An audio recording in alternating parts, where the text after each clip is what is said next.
దేవుని బిడ్డలుగా మనం దేవుని కార్యాలు త్వరగా మర్చిపోతామట. మనం ఆయన కార్యాలను చాలా తొందరగా, ఆయన కార్యాలు చేసేటప్పుడు ప్రార్థన చేస్తాం, ప్రభా నా కార్యం చేయను ఆయన అంటాం, అన్నీ అంటాం. కానీ ఆయన చేసిన కార్యాన్ని అటు ఏం చేస్తామంట, మనం మర్చిపోతామట. ప్రియా దేవుని బిడ్డ గమనించు, దేవుని సన్నిధిలో ఉన్న నీవు ఆయన కార్యాలను మర్చిపోయేవారిగా ఉంటున్నామా, ఆయన కార్యాలను జ్ఞాపకం చేసుకుని ఆయన స్తుతించేవారిగా ఉంటున్నామా?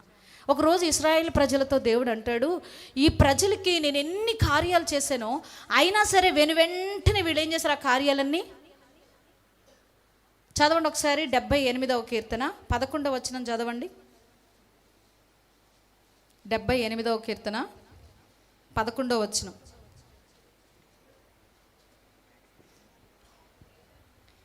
ఆయన క్రియలను, ఆయన వారికి చూపిన తన ఆశ్చర్య క్రియలను వారు మర్చిపోయిరి.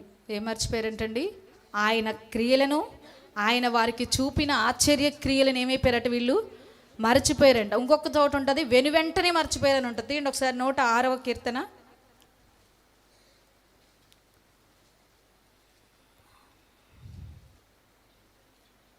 తీసారా? 106వ కీర్తన. వెంటనే ఆయన కార్యాలు మర్చిపోయారట. ఆ మాట చూడండి. నిజంగా ప్రియ దేవుని బిడ్డల దేవుని చేసి చదువమ్మా 13వ చదువు. అయినను వారు ఆయన కార్యములను వెంటనే మర్చిపోయిరి. చూసారా? ఆయన కార్యాలు ఏమైపోయారంట వెంటనే, ఇంకా వితిన్ సెకండ్స్, టైం కూడా కాదు. ఆయన కార్యాలు చేశారట, ఆ కార్యాలను వెంటనే మర్చిపోయారట. ఆయన కార్యాలు, దేవుని కార్యాలు కావాలని కోరుకొని ప్రార్థన చేసి పొందుకున్న తర్వాత ఆ కార్యాలు పొందుకున్నాక మనం దేవునికి ఏం చెల్లించాలండి? ఏం చెల్లించాలి? నోరు విప్పి చెప్పాలి. చేసిన మేలుకి ఏం చెప్పాలి? కృతజ్ఞత చెప్పాలి. ఎవరైనా నీకు పట్ల ఏదైనా చిన్న కార్ని కింద హెల్ప్ చేశారు, లేకపోతే వంతిన దగ్గర ఉండి 2 సంచులు పట్టుకొని లాగలేక వస్తున్నాం, ఎవరైనా బండి ఎక్కించుకున్నారు, బండి ఎక్కించుకొని రామ్మ పాపం ఇలా పోతున్నాను ఎక్కించుకున్న తర్వాత దిగిన తర్వాత నువ్వేం చెప్తావు వాళ్ళకి? రెండోసారి ఎక్కడ కనిపించినా ఏం చేస్తావు? చిన్న స్మైల్ ఇస్తావా? ఇవ్వ. మనకి హెల్ప్ చేసిన వాళ్ళు ఎక్కడైనా కనిపిస్తే మనం స్మైల్ ఇస్తామా? ఇవ్వ. చేసాడులే మొహం అని చెప్పేసి అనుకుంటారా? ఆ స్మైల్ ఇచ్చినప్పుడు వాళ్ళు ఏమనుకుంటారు? అంటే నిజంగానే మొన్న ఒకరోజు ఒక చిన్న సిచ్యువేషన్ చూశాను. మార్నింగ్ 6కి 6:30కి నేను, మాది 5th ఫ్లోర్ కదా, 3rd ఫ్లోర్ కింద రోడ్డు మీద ఒక ఆయన బండి వేసుకుని అటు నుంచి వస్తున్నాడు. వస్తూ ఉంటే ఒక కుక్క పిల్ల, అక్కడ కుక్కలు చాలా పిల్లలు పెట్టి అవి అటు ఇటు తిరిగితే అక్కడ ఒక డ్రైనేజ్ ఉందన్నమాట. ఆ డ్రైనేజ్కి అవి అటు ఇటు దాటుతూ ఉంటున్నాయి. అంటే అటువైపు కొన్ని కుక్క పిల్లలు ఉంటే ఈ కుక్క పిల్ల కూడా దాటాలని ఆలోచన ఉందో సంథింగ్ ఏదో దాటుతుందండి. దాటతా మధ్యలో అటు డ్రైనేజ్లో పూర్తిగా వెళ్ళిపోలేదు, ఇటు పూర్తిగా పైకి లేదనమాట. మధ్యలో ఉండి కేయం అని అరుస్తుంది. నాకు ఆ కేక వినిపిస్తుంది. ఏంటి ఈ కుక్క పిల్ల ఎట్లా అరుస్తుంది అని చెప్పేసి నేను అనుకున్నా, అది ఎక్కడుందో నాకైతే కనిపించట్లేదు.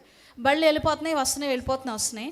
దాంట్లో మరి ఒక ఆయన మామూలుగా యాక్టివా వేసుకుని వెళ్తున్నాడు. ఆయన వచ్చేసాడు కొంచెం దూరం. ఆ కుక్క సౌండ్ విని ఆయన ఏం చేస్తుంటే ఆగిపోయాడు. నేను అక్కడ ఇంకా అలా చూస్తున్నా అన్నమాట. నేను ఏంటి ఆగిపోయాడు చూస్తూ ఉంటే ఆయన బండి ఆపి వెళ్ళి ఆ కుక్క పిల్లని అది బురదతో ఉందన్నమాట. మరి నేను తీస్తే కానీ చూశాను.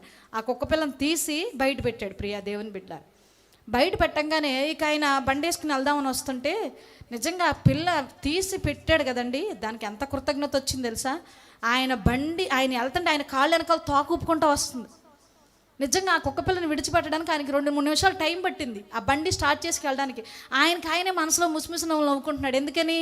అది తోకూపుకుంటూ ఆయన కాళ్ళ చుట్టూ తిరుగుతుంది. ఎందుకని? ఆయన దాంట్లో నుంచి అసలు నా హృదయం ఎంత సంతోషం అయిపోయింది ఆ రోజు. ఆ సిచ్యువేషన్ చూడంగానే, సన్నివేశాన్ని చాలా సంతోషం అనిపించింది. ఒక చిన్న కుక్క పిల్లకి ఆయన ఏం చేశాడంటే, ఒక మనిషి వెళ్ళలేక అరుపులు విని తీసి బయట పెడితే ఆయన బండి వెళ్ళే వరకు కూడా ఆ బండి చుట్టూనే తిరిగింది. అది ఆయన దాన్ని చూసుకొని వెనక్కి తిరిగి చూసి నవ్వుకుంటే అది ఎక్కడికి వెళ్ళిందంటే తిరిగి మళ్ళీ దాని తల్లి దగ్గరికి వెళ్ళిపోయింది అనమాట. హల్లెలూయా. నిజంగా ఆ కుక్క, అందుకోసం కుక్క పిల్లలకి ఎంత విశ్వాసం అంటారు కదండి. తీసినందుకు ఎంత విశ్వాసమో చూసారా? మన జీవితాల్లో కూడా మనం అంటే ఇక్కడ అంటున్నాడు భక్తుడు, దేవుడు అంటున్నాడు, నా కార్యాలంట వెంటనే మర్చిపోయారంట. ఎన్ని కార్యాలు నీ జీవితంలో దేవుడు చేశాడు. ఇప్పుడు ఏదో కార్యం నీకు ఆగిపోయింది. ఆ కార్యాన్ని బట్టి, జరిగిన కార్యాలన్నిటిని బట్టి దేవుని మర్చిపోయావు, ఆయన స్తుతిస్తున్నావా? ఎందుకు మర్చిపోతారో తెలుసండి. నేను అనుకున్నాను, ప్రభా ఈ కార్యాలు ఎందుకు ఎంత త్వరగా మర్చిపోవడానికి కారణం ఏంటి అంటే, నేను బైబిల్ చదువుతూ ఉంటే ఒక మాట నాకు దేవుడు చూపించాడు. చూడండి, దేవుని కార్యాలు మనం ఎందుకు మర్చిపోతాము అంటే, ఒకసారి హోషేయ గ్రంథం తీయండి. హోషేయ గ్రంథము 13వ అధ్యాయము 740 50వ పేజీ, 51 కూడా వస్తుంది. 751వ పేజీ, క్రొత్త పాత నిబంధన. 13:6 చదవండి ఒకసారి.